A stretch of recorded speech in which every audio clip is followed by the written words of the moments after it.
The Galactic Military Academy floated in the darkness of space like a metal moon. It was old, very old. For 300 years, soldiers from 40 different alien species had trained inside its walls. They came as young cadets. They left as warriors. But between arrival and graduation, they had to survive the trials. The most famous trial had a simple name, Chamber 14, but everyone called it something else. They called it the Torture Resistance Room. Commandant Riva stood at the front of the observation deck. She was tall, even for her species. Her body was covered in hard black shell, like a beetle from Earth. Her eyes were large and made of many small parts. When she looked at the cadets, she saw everything at once. "Welcome to your psychological evaluation," she said. Her voice was cold and sharp. "Today you will learn about Chamber 14. The cadets stood in straight lines. There were so many different shapes and sizes. The Moravi looked like walking crystals. Light passed through their bodies and made rainbows on the floor. The Bro were huge, with 4 arms and skin like gray stone. The Silent were thin and pale. You could almost see through their skin to the organs inside. They could read minds. And then there were the humans. Only 5 humans stood in the crowd. They looked small. They looked weak. They looked like they did not belong here. Humanity had only joined the galactic community 50 years ago.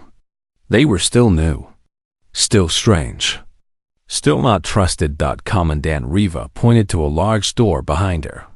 The door was made of metal so thick that nothing could break through it. "Behind this door is Chamber 14, she said. "Inside, you will experience the worst psychological torture known to our galaxy. The room will attack your mind. It will find your fears. It will find your weaknesses. It will use them against you." A young Brel cadet raised one of his 4 hands. "Commandant, what kind of torture?" "Everything," Riva answered. "Lights that flash in patterns that cause fear. Sounds that vibrate through your bones and make you feel sick. The temperature will change from freezing cold to burning hot. But the worst part is not physical. The room will scan your brain. It will learn what you love.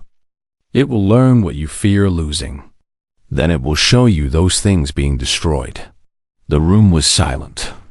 Every cadet felt a chill run through their body. "The record for survival is 4 hours and 17 minutes, Riva continued.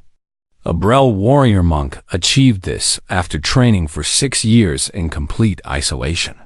Most cadets break within 90 minutes. "What does breaking mean?" asked a silent cadet.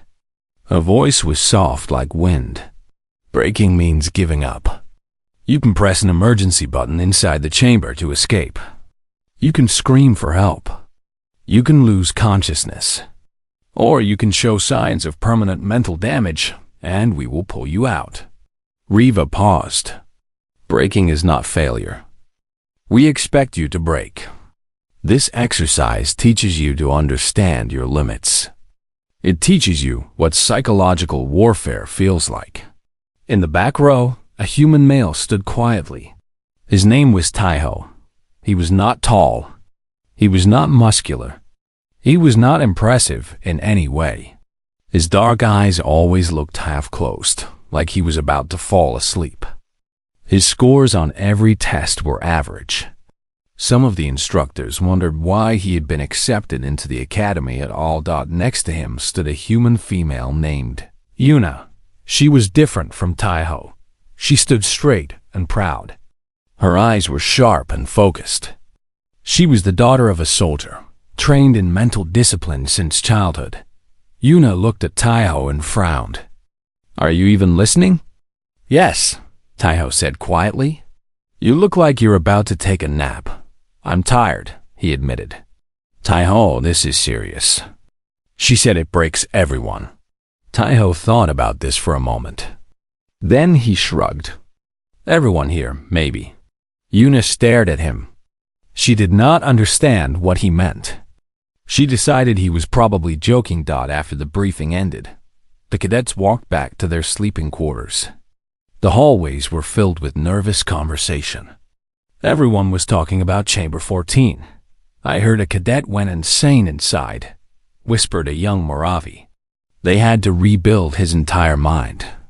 "My cousin tried it last year," said a Brel. "He still wakes up screaming sometimes." "The silent should have an advantage," someone else said. "They can control their own minds." "It doesn't matter," replied a silent cadet grimly. "The room adapts. It finds a way inside, no matter what." Taiho walked alone through the hallway. He was not nervous. He was not scared. He was thinking about dinner, and after dinner, he was thinking about sleep. A large Brel cadet stepped in front of him, blocking his path. The alien looked down the small human with amusement. "You are one of the Earth creatures," the Brel said. "I have heard your species is fragile. Weak bones, thin skin, short lives." "That's true," Taiho agreed. The Brel waited for more. A challenge. A defense. Some sign of pride or anger. Taiho just stood there, waiting patiently for the alien to move. "You will break quickly in the chamber," the Brel said. "Maybe," Taiho replied. "Does that not bother you?" Taiho considered the question seriously. "Not really. Everyone breaks eventually." That's what the commandant said. The Brel did not know what to do with this answer. He had wanted to intimidate the human. He had wanted to see fear. Instead, he saw nothing. Just calm acceptance. "You are strange," the Brel finally said. "I know," Taiho replied. "Can I go eat now? I'm hungry." The Brel stepped aside, confused. He watched the human walk away toward the food hall. There was something wrong with that creature. Something missing. Normal beings had fire inside them. Pride, ambition, fear. The humans seemed to have none of these things. Later that night, Yuna found Taiho sitting alone in the food hall. He was eating a simple meal of rice and vegetables. She sat down across from him. "I've been thinking about the chamber," she said. "Okay, I'm going to try to beat the record. 4 hours and 17 minutes. I've trained for this my whole life. Mental discipline. Emotional control. I think I can do it." Taiho nodded slowly. "That's a good goal. What about you? What's your strategy?" Taiho chewed his food thoughtfully. He swallowed. He took another bite. Finally, he answered, "I don't have one." "You don't have a strategy?" "No. Taiho, you have to have some kind of plan. The room will attack your mind. You need to be ready." Taiho looked at her with his sleepy eyes. For a moment, something flickered in them. Something old and tired and strangely peaceful. "The room will do what it does," he said simply. "I will do what I do. We'll see what happens." Yuna opened her mouth to argue. Then she closed it. There was no point. Taiho was either very wise or very foolish, and she could not tell which. She finished her meal and left him alone. Taiho sat in the empty food hall for a long time. He was not thinking about the chamber. He was not worried about torture or pain or fear. He was thinking about how comfortable the floor might be. He hoped it was soft. The testing began the next morning. The cadets were called in alphabetical order by species name. This meant that the Brel went first. The humans would go last. Taiho did not mind waiting. He spent the first day sleeping in his room. He spent the second day watching clouds of space dust drift past his window. He spent the third day eating meals alone in the food hall. Meanwhile, the other cadets were being destroyed. The first Brel cadet entered Chamber 14 at sunrise. His name was Gorn, and he was the largest cadet in the academy. His forearms were thick with muscle. His gray skin was covered with old battle scars. He came from a family of warriors. His ancestors had conquered entire planets. He lasted 2 hours and 41 minutes. When the door opened and Gorn stumbled out, he was shaking. All four of his arms were wrapped around his body, like he was trying to hold himself together. His eyes were wet with tears. He would not speak to anyone for 2 days. "What happened?" whispered one of the other Brel cadets. Gorn just shook his head and walked away. The next Brel lasted 1 hour and 50 minutes. The one after that lasted 2 hours and 12 minutes. None of them would talk about what they experienced inside, but everyone could see the damage. Strong warriors who had never known fear now jumped at small sounds. Proud soldiers now walked with their heads down. The Moravi went next. They were beings of living crystal. They claimed they did not feel emotions the same way other species did. They believed their crystalline minds were too different for the chamber to attack. They were wrong. The first Moravi cadet lasted 1 hour and 30 minutes. When he came out, there were cracks running through his body. Actual cracks. The chamber had found frequencies that made his crystal structure vibrate. The sound had nearly shattered him from the inside. "It found the resonance," whispered one of the Moravi instructors. "It found the exact frequency to break crystal." 2 more Moravi cadets had to be carried to the medical bay. Their bodies would need weeks to heal. Then came the Cylon. Everyone expected them to do well. The Cylon were telepaths. They could read minds and control their own thoughts. Surely they could resist psychological torture better than anyone. The first Cylon cadet lasted 1 hour and 4 minutes. She came out curled in a ball, her hands pressed against her head. She was whispering something over and over. "Too loud," she kept saying. "Too loud. Too many voices. Make them stop." The chamber had created false telepathic signals. It had filled her mind with thousands of screaming voices. Her mental shields had been useless against the noise. The second Cylon cadet lasted 45 minutes. The third lasted 32 minutes. One of them had to be sedated because she could no longer tell what was real and what was fake. The chamber had twisted her perception so badly that she thought her own memories were lies. Yuna watched all of this from the observation deck. Her face was calm, but her hands were shaking. "It adapts," she said quietly to Taiho. "Whatever defense you have, it finds a way around it." The Brel were strong, so it attacked their minds instead of their bodies. The Moravi didn't feel emotions, so it attacked their physical structure. The Cylon could read minds, so it overwhelmed them with fake thoughts.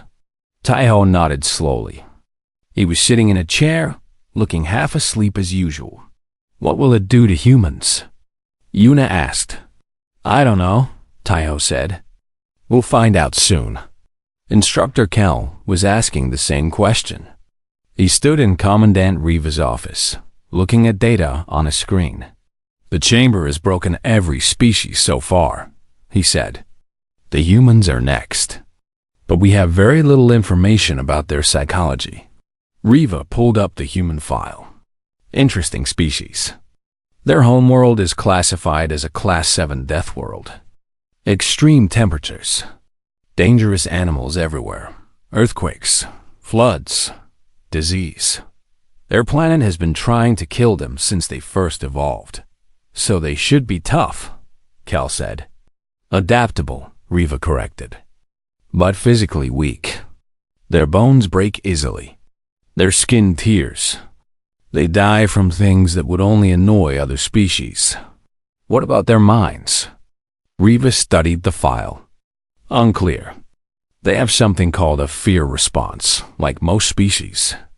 But they also have something strange. Something their scientists call thrill-seeking behavior." "What is that?" "Some humans deliberately seek out experiences that cause fear. They climb mountains that might kill them. They jump from high places with only cloth to slow their fall. They watch stories designed to scare them. They find it." Riva searched for the right word. "Entertaining." Kel's scarred face twisted in confusion. "They enjoy being afraid?" "Some of them. Not all. but enough that their scientists consider it a normal human behavior. That makes no sense. I agree. But it suggests that humans have a complicated relationship with fear. It might help them in the chamber. Or it might not. Riva looked at the two human files. The female, Yuna, seems disciplined. Strong family connections. Clear goals. She will probably do well, but the chamber will eventually find something to use against her. And the male? Riva opened Taiho's file. It was thin. Very thin. Unremarkable. Average scores. No special skills. No strong relationships. No family. Raised in a government institution after his parents died when he was young. Why was he accepted into the academy? His psychological evaluation was strange. The evaluators couldn't understand him. They wrote that he seemed empty, not depressed, not damaged, just empty, like a container with nothing inside. Kel frowned. That sounds like a problem. Maybe, or maybe it's exactly what he needs to survive the chamber. Riva closed the file. We will know soon enough. The night before Yuna's trial, she found Taiho in the observation deck. He was lying on his back, looking up through the glass ceiling at the stars. Are you scared? She asked. No, he said. Not even a little? Taiho thought about it. I don't think so. Should I be? Everyone is scared, Taiho. I've watched 30 cadets go into that room. 30 warriors from species stronger than us. They all came out broken. I know. And you're still not scared? Taiho sat up slowly. He looked at Yuna with his calm, sleepy eyes. Let me ask you something, he said. What are you afraid of losing? Yuna did not have to think. My family. My reputation. My future. Those are good things to care about. What about you? What are you afraid of losing? Taiho was quiet for a long time. The stars moved slowly overhead. Finally, he spoke. Nothing? Nothing? Everyone has something. I had things once. Family, home, a future I imagined for myself. I lost them all a long time ago. His voice was not sad. It was just stating facts. Once you've lost everything, there's nothing left to be afraid of losing. Yuna did not know what to say. She had trained her whole life to be strong. But this human had found a different kind of strength. Not through training, through loss. That's really sad, she finally said. Taiho smiled slightly. Maybe, or maybe it's freedom. I haven't decided yet. He lay back down and closed his eyes. Get some sleep, he said. Your trial is tomorrow. You'll need your energy. Yuna watched him for a moment. Then she walked away, leaving him alone under the stars. She had a feeling that the chamber was about to meet something it had never encountered before. She just wasn't sure what that something was. Yuna entered Chamber 14 at exactly 6 in the morning. She walked through the heavy metal door with her head held high. Her fists were tight at her sides. Her jaw was set like stone. She had trained for this moment her entire life. Her father was a soldier. Her mother was a soldier. Her grandparents had all been soldiers. Mental discipline was not just a skill in her family. It was a religion. The door closed behind her with a deep boom. The room was white and empty. No furniture. No windows. No way to tell time. Just 4 white walls and a white floor and a white ceiling. For the first few minutes, nothing happened. Yuna stood in the center of the room, waiting. Her breathing was slow and controlled. Her heartbeat was steady. Then the lights began to flash. The walls exploded with color. Red, blue, green, white. The patterns were designed to confuse the brain. They flickered faster than the eye could follow. Most cadets felt dizzy within seconds. Yuna closed her eyes and breathed. She had trained for this. She counted her breaths. 1, 2, 3, 4. The room tried sound next. A deep hum filled the air. It was below the range of normal hearing, but Yuna could feel it in her bones. It made her stomach turn. It made her want to scream. She did not scream.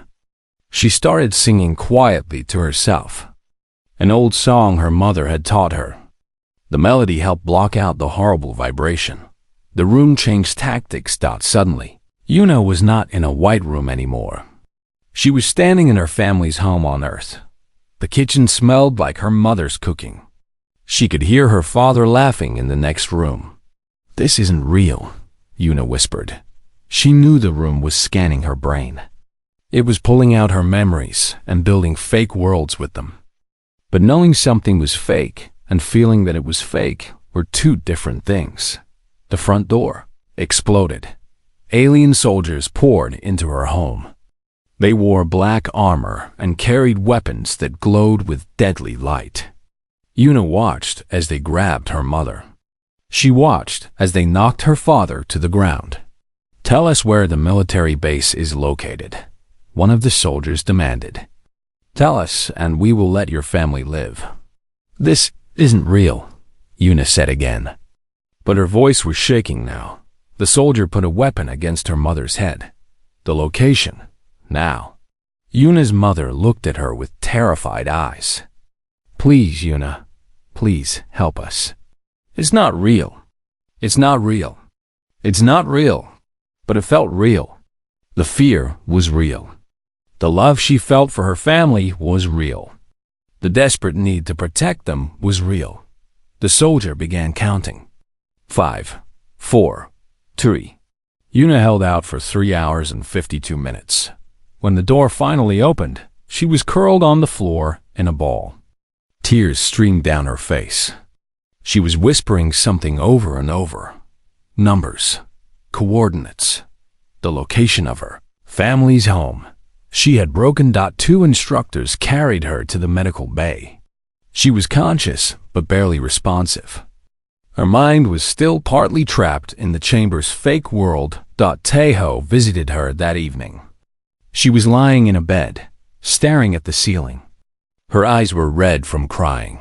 "I failed," she whispered. "You lasted almost 4 hours," Taeho said. "That's longer than almost everyone in the Academy's history." "I gave up my family's location. I betrayed them. It wasn't real. It felt real." Yuna turned to look at him. "It finds what you care about most, Taeho. Whatever you love. Whatever you're afraid to lose. It finds it and uses it against you." I thought I was strong enough to resist. I wasn't. Taeho nodded slowly. He seemed to be thinking about something. "Did you try sleeping?" he asked. Yuna stared at him. "What? Sleeping?" "In the chamber. Did you try to sleep?" "Are you joking? How could anyone sleep in there?" The lights were flashing, and the sounds were horrible, and the temperature kept changing, and my family was being murdered in front of me. Taeho scratched his chin. "That does sound uncomfortable." "Taeho, I'm serious. This isn't a game. The chamber will break you. It breaks everyone. I know. You need to have a strategy. You need to prepare yourself mentally." Taeho was quiet for a moment. Then he asked, "When is my trial?" "Tomorrow morning. 6 o'clock. Okay, then I should probably get some rest." He stood up and walked toward the door. "Taeho, wait." Yuna sat up in her bed. "Aren't you scared? Even a little?" Taeho stopped at the door. He turned back to look at her with his calm, sleepy eyes. "You know what the worst day of my life was?" he asked. Yuna shook her head. "I was 7 years old. I came home from school and found out my parents were dead. There was an accident at the factory where they worked. The government people came and took me away. I never saw my home again. I never saw my toys again. I never saw anything familiar again. I spent the next 11 years in a government building with other orphans." Yuna did not know what to say. "That was the day I learned something important," Taeho continued. "Bad things happen. Really bad things. And when they happen, you have two choices. You can fight against them, or you can accept them. I tried fighting for a while. It didn't work. The bad things kept happening anyway, so I learned to accept them instead. That sounds like giving up, maybe, but it's also like peace. Tai-Ho smiled slightly. The chamber is going to show me terrible things. I already know that. It's going to try to find something I'm afraid of losing. But I've already lost everything I ever cared about. I lost it all when I was 7 years old. What else can the chamber take from me? He walked out of the medical bay. Yuna lay back in her bed and stared at the ceiling. She had trained her whole life to be mentally strong. She had learned techniques. She had built walls in her mind. She had prepared for every kind of psychological attack. But Tai-Ho had done something different. He had not built walls. He had simply emptied himself out. There was nothing left inside him for the chamber to grab onto. She wondered if that made him the strongest person she had ever met, or the most damaged. The next morning, Tai-Ho stood before the entrance to Chamber 14. The observation deck was packed with cadets and instructors. Word had spread about Yuna's incredible performance. Everyone wanted to see what the other human would do. Commandant Riva stood beside him. "Cadet Tai-Ho," she said, "you understand that you may exit at any time by pressing the emergency button." "Yes, Commandant. Do you have any questions?" Tai-Ho thought about it. "Is the floor soft?" Riva's many eyes blinked in confusion. "The floor?" "Yes, inside the chamber." "Is it comfortable?" "I do not know." "Why do you ask?" "Just curious." Tai-Ho shrugged. "I'm ready." The heavy door opened. Beyond it was a simple white room. Nothing scary. Nothing special. Just white walls and white floor and white ceiling. Tai-Ho walked inside. The door closed behind him with a deep boom. In the observation deck. Everyone leaned forward to watch the monitors. Tai-Ho's vital signs appeared on the screens. His heart rate. His brain activity. His stress levels. Everything looked normal. For now. The first hour passed slowly. Everyone in the observation deck watched the monitors with growing confusion. Tai-Ho's vital signs were not doing what they were supposed to do. When cadets entered Chamber 14, their heart rates went up. Their stress hormones spiked. Their brains showed patterns of fear and anxiety. This happened to everyone. It was automatic. The body's natural response to danger. Tai-Ho's heart rate went down. "That's impossible," Instructor Kell said, staring at the screen. "He's calmer inside the chamber than he was outside. The opening sequence alone should trigger a stress response." On the monitors, they could see Tai-Ho walking slowly around the white room. He touched the walls. He looked up at the ceiling. He seemed curious, not afraid. The chamber began its attack. The walls started flashing with bright colors. Red, blue, green, white. The patterns were designed to confuse the brain and cause fear. They flickered faster and faster until the whole room seemed to be spinning. Tai-Ho squinted at the lights. Then he closed his eyes and nodded slightly, as if he had just figured something out. He walked carefully to a corner of the room, keeping his eyes closed, and sat down with his back against the wall. "He's removing visual input entirely," Commandant Riva observed. "The lights cannot affect him if he refuses to look at them." The chamber switched to sound. A deep hum filled the room. It was the same frequency that had made the Mojave crystals crack. The same vibration that had made strong warriors feel sick and afraid. It was designed to shake the body at a cellular level. On the monitors, they saw Tai-Ho frown slightly. His eyebrows came together in concentration. Then he opened his mouth and started humming. "What is he doing?" Kell demanded.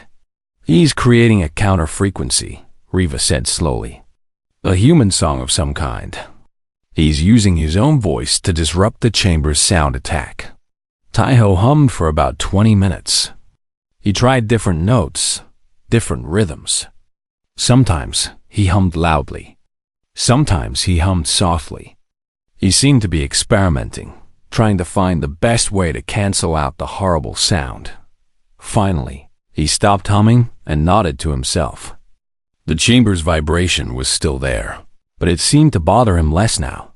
Then he lay down on the floor, curled up slightly, and closed his eyes. "His brain waves are changing," Cal reported. His voice was filled with disbelief. "Theta waves increasing. Alpha waves stabilizing.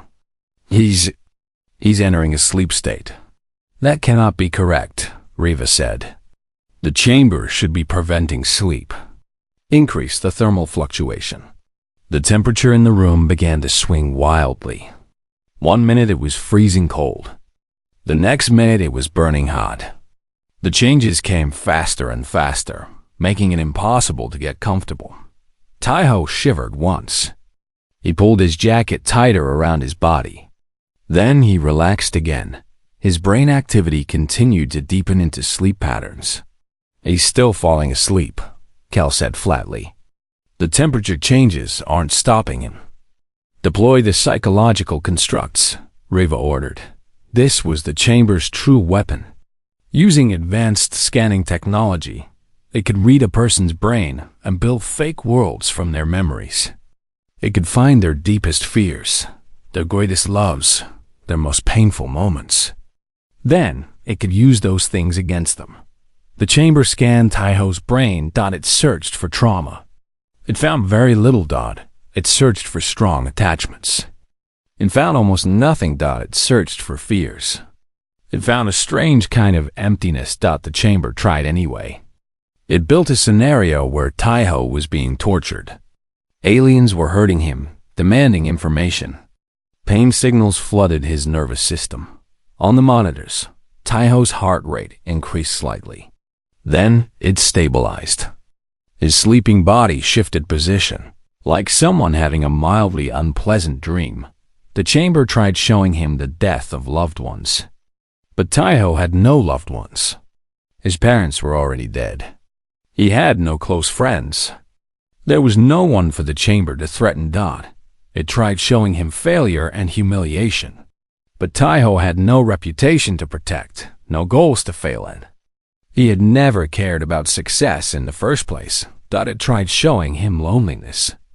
But Taiho had always been alone. Loneliness was not scary to him. It was normal. 2 hours passed. 3 hours. 4 hours. The chamber began to repeat itself. It had used every psychological weapon in its library, and none of them worked. So it started cycling back through them, hoping that something would be different the second time. Nothing was different. Taiho slept on. "What is wrong with this human?" Kel demanded. His voice was almost angry now. Riva was silent for a long moment. She studied the readouts carefully.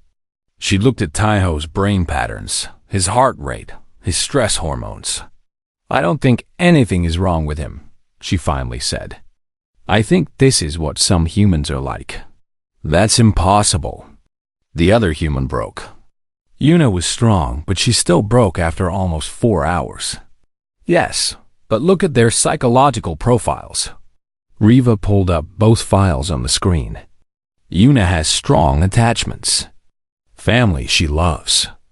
A home she values. A reputation she has built over years of training. She has things she's afraid to lose. The chamber found those things and used them against her. And him? Cadet Taiho has almost nothing. No family. No close friends. No home. No reputation he cares about. He was orphaned at 7 years old and raised in a government institution. He has never owned anything valuable. He has no strong ambitions. Riva pointed at the monitor, where Taiho had shifted slightly in his sleep. A small smile crossed his face. It appears that Cadet Taiho has nothing the chamber can threaten him with. Everyone has something to lose, Kel insisted. Do they? Riva asked. His psychological profile indicates he practices something humans call radical acceptance. He has made peace with loss because loss is all he has ever known. The chamber cannot threaten him with death because he does not fear death. It cannot threaten him with loneliness because he has always been alone. It cannot threaten him with failure because he has never defined success. That's not strength. That's damage. Perhaps. Or perhaps it is evolution. Riva's voice was thoughtful now. His species grew up on a world that was constantly trying to kill them.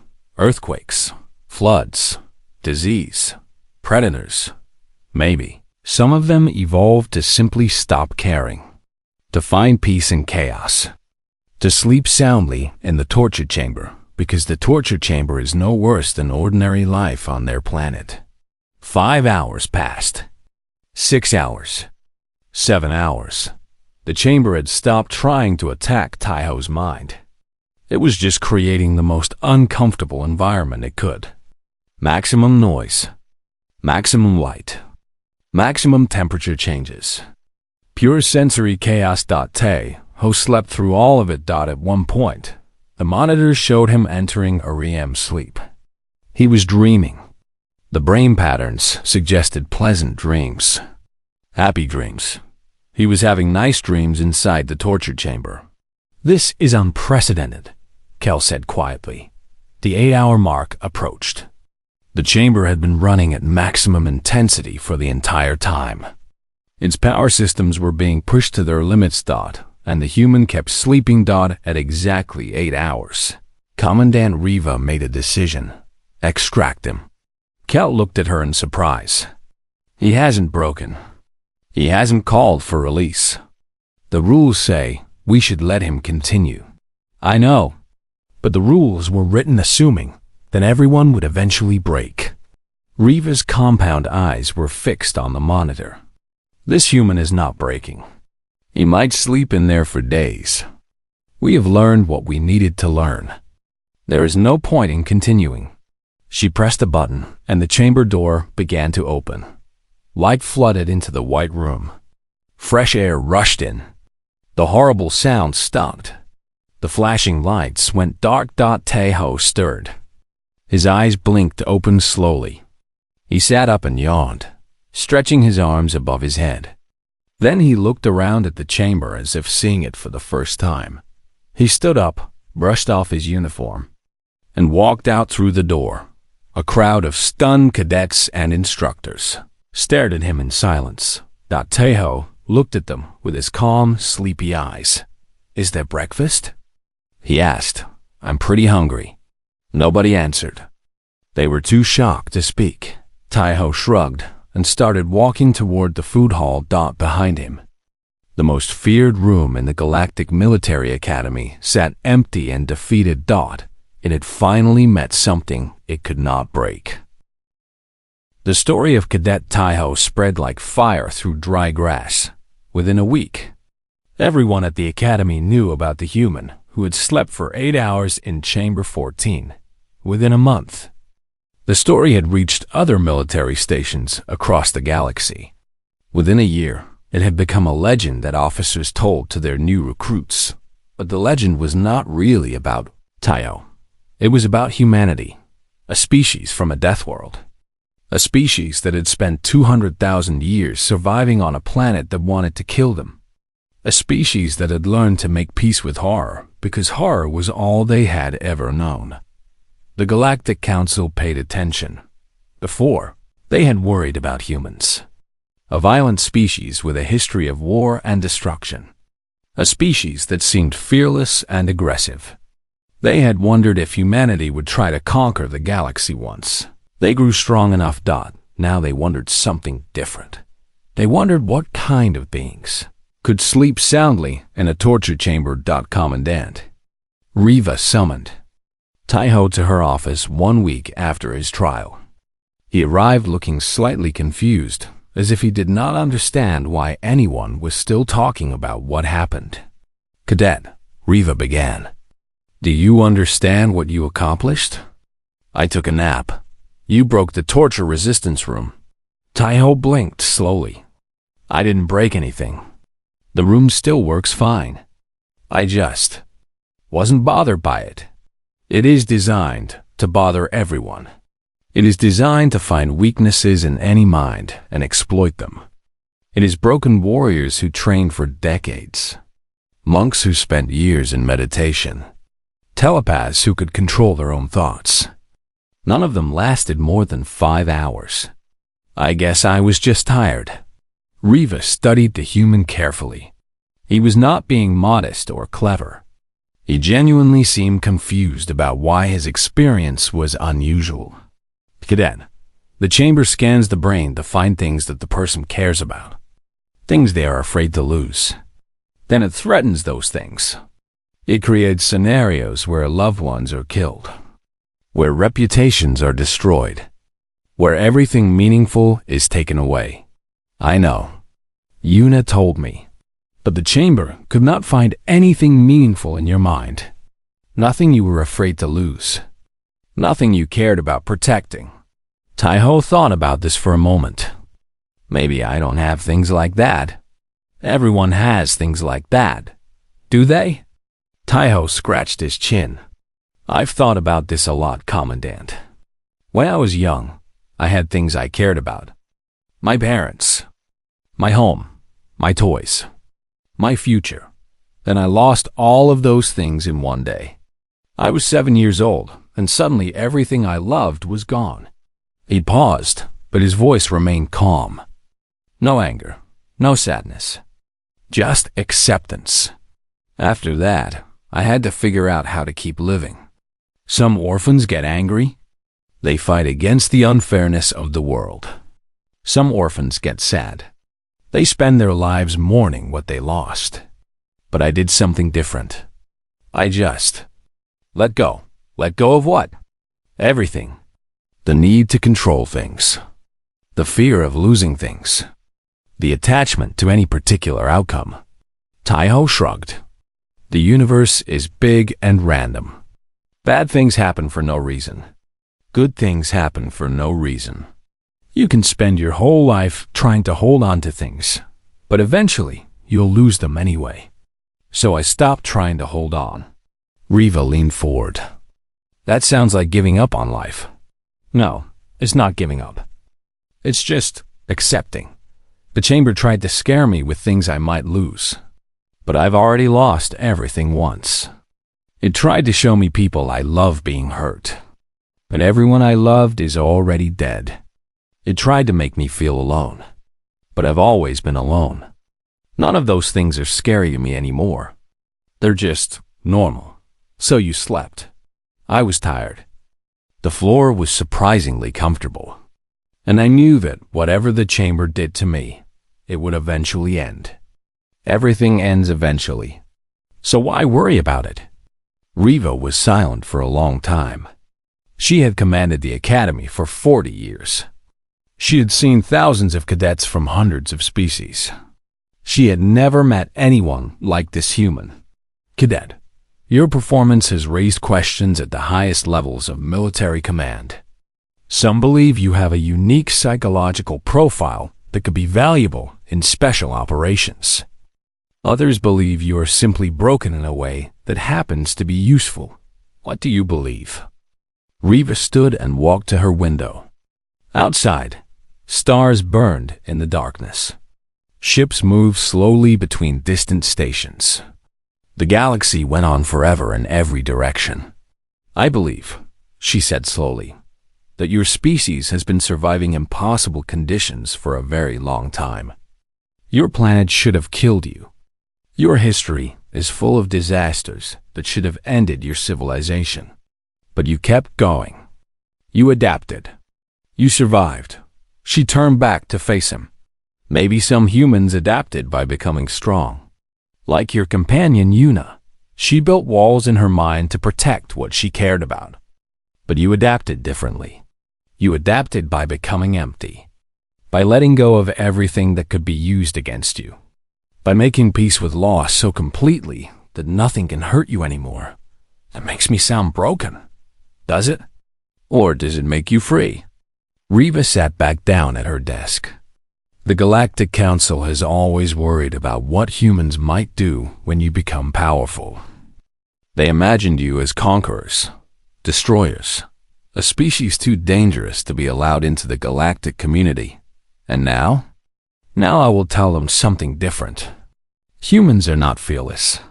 Yuna proved that. You feel fear as deeply as anyone.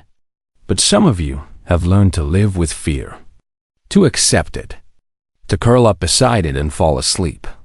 She clicked her mandibles in what Taiho was learning to recognize as a smile. That is not the psychology of a conqueror. That is the psychology of a survivor. The universe should not fear humanity because you might attack us. The universe should respect humanity because nothing we do to you seems to stick. You just keep going. You just keep surviving. You just keep sleeping soundly no matter how loud the chaos becomes. Taiho considered this for a long moment. Then he smiled. It was a small smile, but genuine. That's a nice thing to say, Commandant. But I'm still hungry. Is there breakfast? Reva's mandibles clicked again. Yes, Cadet, there is breakfast. Go eat, sleep. Do whatever it is humans do to stay so irritatingly peaceful. As Taiho left, Reva added one final note to his file. Recommend for observation and advancement. Not because he is exceptional, but because he may represent what humanity truly is, a species that has learned to rest easy in hell, because they have never known anything else. Years passed. Taiho graduated from the academy and became an officer in the Galactic Fleet. He was never the strongest or the smartest. He was never famous or celebrated. He just kept doing his job, year after year, staying calm when everyone else panicked. One day, a young Moravi cadet asked him the question that everyone wanted to ask. Sir, how did you sleep in Chamber 14? Taiho thought about it for a while. He was older now, but his eyes still had that same sleepy calm. Where I come from, he said, we have a saying. This too shall pass. Good things end. Bad things end. Everything ends eventually. The chamber was trying to convince me that something terrible was happening. But I already knew something terrible was happening. Something terrible is always happening somewhere. That's just life. But how did you actually fall asleep? Taiho smiled. Because I was tired. And honestly, the floor was pretty soft. The Moravi cadet spent 3 days trying to figure out if this was deep wisdom or a simple joke. He never did decide. Neither did anyone else who heard the story. And maybe that was the point. Maybe humans were not meant to be understood. Maybe they were just meant to be survived. Like earthquakes and storms and all the other forces of nature that could not be stopped. Or maybe, just maybe, there was something beautiful about a species that could find peace anywhere. Even in a torture chamber. Even in the darkest moments. Even when the whole universe seemed designed to break them. They just kept sleeping soundly, and the galaxy never stopped wondering how.